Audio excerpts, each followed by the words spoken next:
Sa loob ng isang minuto, alamin ang tungkol sa Honda Accord 260 Turbo. Sa panlabas, ang harapang bahagi gumagamit ng pinakabagong disenyo ng pamilya ng Honda, hexagonal grille, at mesh dekorasyon sa loob. Ang mahahabang ilaw sa magkabilang panig nakakabit dito, at ang tuloy-tuloy na body kit sa ibaba, nagpapalawak ng visual epekto ng harapan ng sasakyan. Ang gilid ng katawan, may mahahabang hugis, at ang mababang sloping roofline, umaakma sa nakabukang waistline sa itaas ng door handle. Nagpapakita ng magandang sporty pakiramdam. Sa ibaba, ito nilagyan ng 17 pulgadang aluminum alloy wheels, medyo ordinaryo. Ang likod ng sasakyan gumagamit ng modernong tuloy-tuloy na tail light, at ang takip ng trunk may bahagyang nakataas na maliit na ducktail. Ang ibabang rear bumper na dagdagan ng itim na dekorasyon, habang ang tambutso gumagamit ng nakatagong layout na may dalawang labasan sa magkabilang panig. Ang panloob nagpapatuloy sa iconic na disenyo ng Honda, kung saan ang mga mesh air vent lumilikha ng ilusyon ng tuloy-tuloy na daloy.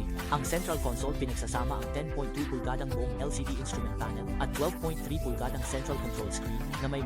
Ang mga upuan ay nakabalot sa faux leather material.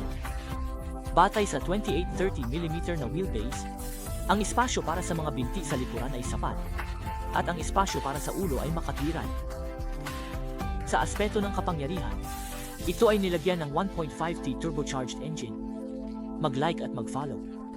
Sumama sa akin upang matutunan ang higit pang mga modelo.